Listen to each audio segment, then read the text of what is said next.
नमस्कार साथियों, स्वागत है आपका यूट्यूब चैनल बीरू एकेडमी पर। डियर, बात करेंगे शिक्षा एवं रोजगार से जुड़ी हुई महत्वपूर्ण खबरों पर। सबसे पहले बात करेंगे टीईटी पास शिक्षा मित्रों का प्रदर्शन लगातार जारी है।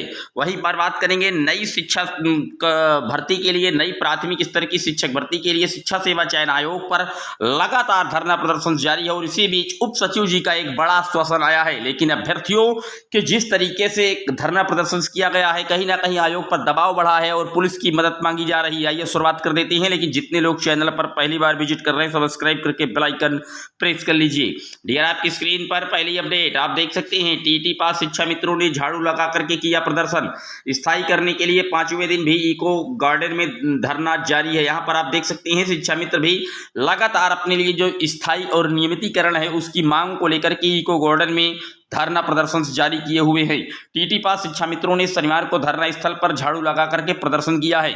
नियमित करने की मांग को लेकर के टीटी पास शिक्षा मित्र बीते 5 दिनों से इको गार्डन में धरना दे रहे हैं। मांगों पर सुनवाई न होने से नाराज शिक्षा मित्रों ने सफाई अभियान चला करके अपना विरोध जताया है। वहीं पर शिक्षा मित्र उत्थान समिति के प्रदेश अध्यक्ष गुड्डू सिंह ने कहा है कि उत्तराखंड, हिमाचल प्रदेश सहित कई राज्यों में टीईटी और सीटीईटी पास करने वालों को नियमित करते हुए सहायक अध्यापक बना दिया गया, लेकिन प्रदेश में एनसीटी के मानकों को पूरा करने के बावजूद करीब 50,000 प्रशिक्षित शिक्षक आंदोलन करने को मजबूर हैं। उन्होंने बताया कि टीईटी सीटीईटी उत्तीर्ण करने के बावजूद प्रदेश में शिक्षा मित्रों को 333 रुपये प्रतिदिन के हिसाब से महीने में मात्र 10,000 रुपये ही मानदेय दिया जा रहा है। यह मानदेय सिर्फ 11 महीने ही दिया जाता है। उन्होंने शिक्षा मित्रों को स्थायी करने की मांग की है। तो आप देख सकते हैं, एक तरफ लगातार शिक्षा मित्रों का धरना जारी है और वहीं पर नई प्राथमिक स्तर की शिक्षक भर्ती के लिए अभ्यर्थी नई शिक्षा सेवा चयन आयोग को किस तरीके से घेरे हैं कि हटने को तैयार नहीं है। अभ्यर्थी हटने को तैयार नहीं। आयोग ने पुलिस और प्रशासन की भी मदद मांग ली है। आयोग ने लगातार जो है पुलिस आयुक्त व डीएम को पत्र लिख करके अभ्यर्थियों को हटाने का आरोप भी लगा दिया। यहाँ पर बेमियादी धरने पर बैठे अभ्यर्थियों को मनाने की तमाम कोशिशें नाकाम होने के बावजूद उत्तर प्रदेश शिक्षा सेवा चयन आयोग की ओर से पुलिस आयुक्त व डीएम को पत्र भेज करके अभ्यर्थियों को वहां से किसी दूसरी जगह शिफ्ट करने की मांग की गई है। आयोग ने अभ्यर्थियों के आंदोलन के कारण गोपनीय कार्य में बाधा पहुंचाने की आशंका व्यक्त की है। पूर्व में अभ्यर्थियों से हुई वार्ता में आयोग की ओर से स्पष्ट किया जा चुका है कि प्राथमिक शिक्षक भर्ती के लिए बेसिक शिक्षा विभाग से रिक्त पदों का अधियाचन मिलने के बाद ही आयोग विज्ञापन जारी करेगा और विभाग ने अब तक कोई अधियाचन नहीं दिया है। आयोग ने कहा है कि हाल ही में असिस्टेंट प्रोफेसर भर्ती परीक्षा कराई गई है और जून व जुलाई में टीजीटी एवं पीजीटी की भर्ती परीक्षा प्रस्तावित है। इसके मद्देनजर आयोग में गोपनीय कार्य संचालित किए जा रहे हैं।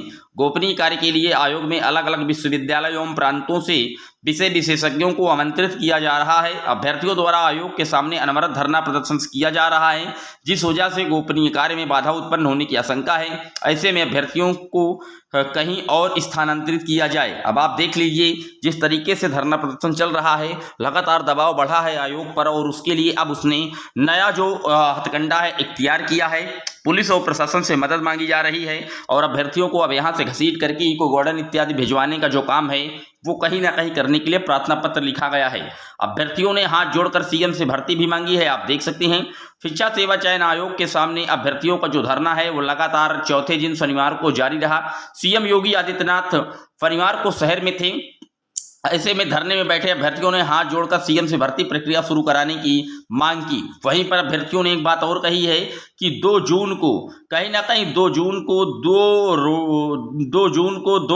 जून की रोटी के लिए महाधरना होगा। यानी कि आप यहां पर देख सकते हैं, यहां पर साफ तौर पर बता दिया गया है कि जो धरना प्रदर्शन है वो 2 जून को होगा और 2 जून को धरने पर बैठे अभ्यर्थियों ने निर्णय लिया है कि 2 जून की रोटी के लिए महाधरना आयोजित किया जाएगा। डीएलएड प्रशिक्षित मोर्चा के प्रदेश अध्यक्ष रजत सिंह ने बताया है कि 2 जून को पूरे प्रदेश के कोचिंग संस्थानों को बंद रखने का भी आह्वान किया गया है, ताकि प्रदेश भर के अभ्यर्थी महाधरने में शामिल हो सके। महाधरना को सफल बनाने के लिए कोचिंग प्रशिक्षण संस्थानों में छात्रों से संपर्क किया जा रहा है। डियर, 2 जून के लिए बड़ा जो धरना प्रदर्शन है वो कहीं ना कहीं अब होने जा रहा है उत्तर प्रदेश की नई शिक्षक भर्ती के लिए, नई शिक्षा सेवा चयन आयोग पर।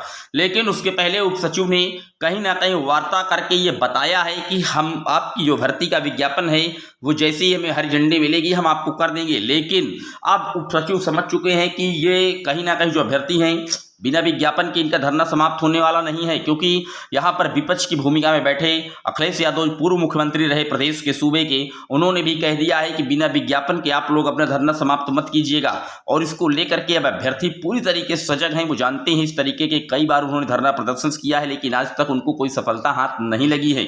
इसीलिए इस बार वो कोई ठोस कहीं ना कहीं आश्वासन चाहते हैं, तभी धरना प्रदर्शन जो अपना है वो स्थगित कर सकते हैं। लेकिन यहाँ पर आप देख सकते हैं सचिव ने साफ तौर पर कहा था कि कहीं ना कहीं जो हमको जैसे ही हमारे पास पद रिक्त के विज्ञापित आएंगे, हमारे पास जैसे ही अधियाचन प्राप्त होगा, हम तत्काल भर्ती करेंगे। उप सचिव ने ये बातें कह करके कहीं ना कहीं इस धरने को समाप्त करने का पूरा प्रयास किया था। लेकिन अभी तक अभ्यर्थी लगातार बता रहे हैं कि आपके पास जो इस तरीके का डाटा है वो कभी नहीं आएगा, क्योंकि आयोग को बने हुए लगभग 1.5 से 2 साल हो चुके हैं। और रिक्त पदों की अगर बात की जाए तो पीएबी की रिपोर्ट रही हो, केंद्रीय शिक्षा मंत्रालय का रिपोर्ट रहा हो, खुद मुख्यमंत्री योगी आदित्यनाथ जी ने 51,112 पद का हलफनामा 2018 की हुई 69,000 शिक्षक भर्ती में दिया था, और साथ ही 68,500 में 27,713 पद रिक्त हैं। अगर इन दोनों को ही जोड़ दिया जाए तो लगभग 97,000 पद रिक्त हैं, जबकि प्रतिवर्ष 10,000 से ज्यादा रिटायरमेंट हो रहे हैं। कुल मिलाकर के 1,26,000 पद वर्तमान में रिक्त हैं। यहाँ पर आप देख सकते हैं कि कहीं ना कहीं 1,26,000 पद रिक्त है, और इसी को देखते हुए 1,93,000 पदों का जो विज्ञापन था वो कहीं ना कहीं गवर्नमेंट ऑफ यूपी के ऑफिशियल ट्विटर अकाउंट से पोस्ट भी किया गया था, लेकिन महज कुछ घंटों में कहीं ना कहीं उसको डिलीट कर दिया गया था। छात्र संगठन अड़े हैं, उन्होंने कहा है कि हम जो आंदोलन है ये जारी रहेगा। साफ तौर पर उन्होंने कहा है जब तक ठोस और लिखित आश्वासन नहीं मिलता तब तक आंदोलन जारी रहेगा। उन्होंने कहा कि वो आंदोलन केवल उनके भविष्य की नहीं बल्कि शिक्षा व्यवस्था के भविष्य की भी लड़ाई है, क्योंकि अभी आपने देखा था कि हाल ही में जब नए नामांकन चल रहे थे तो उत्तर प्रदेश में 22 लाख छात्रों के नामांकन घट गए हैं। कहीं ना कहीं ये भी एक मुख्य रीजन है कि स्कूलों में शिक्षकों का अभाव बताया जा रहा है। इस सब के बीच में लगातार जो धरना प्रदर्शन है वो लगातार जारी है। फिलहाल यहाँ पर आयोग के जो सचिव हैं डॉक्टर शिवाजी मालवी ने अभ्यर्थियों से फोन पर वार्ता की थी और बताया कि उनकी मांग की दिशा में प्रयास हो रहा है। जब तक विभाग से रिक्त पदों की सूचना नहीं मिलती कैसे भर्ती शुरू हो सकती है। आयोग के स्तर से संबंधित विभाग के अधिकारियों से लगातार संपर्क किया जा रहा है। हालांकि प्रदर्शनकारी लिखित आश्वासन देने की मांग पर अड़े हैं। तो आप देख सकते हैं उप सचिव ने साफ तौर पर कह दिया है जो शिवाजी मालवी हैं कि हम कहीं ना कहीं रिक्त पदों की जो सूचना है हमें मिलेगी, उसके बाद हम भर्ती कहीं ना कहीं स्टार्ट करेंगे। संबंधित विभाग के अधिकारियों से लगातार संपर्क किया जा रहा है, लेकिन अभ्यर्थी पूरी तरीके से आश्वस्त हैं। चाक चौबंद उन्होंने कहा है कि लिखित आश्वासन दिया जाए, क्योंकि इस तरीके से मौखिक आश्वासन उनको लगातार दिया गया है और भर्ती प्रक्रिया पिछले 8 साल से उत्तर प्रदेश में देखने को नहीं मिली। तो फिलहाल लिखित आश्वासन अगर सरकार देती है या आयोग की तरफ से आला अधिकारी देते हैं तभी कुछ हो पाएगा। फिलहाल लगातार धरना जारी है। अगर आप आसपास पड़ोस के जिले से हैं तो जरूर पहुंचिए प्रयागराज के नए शिक्षा सेवा चयन आयोग पर। हालांकि 2 जून कल एक विशाल जो धरना प्रदर्शन है उसके लिए जो तैयारियां हैं वो पूरी तरीके से लामबद्ध कर ली गई हैं। आपकी क्या राय है पूरे वीडियो पर कमेंट कर दीजिएगा। पहली बार आए सब्सक्राइब कर लीजिएगा। जय हिंद, वंदे मातरम।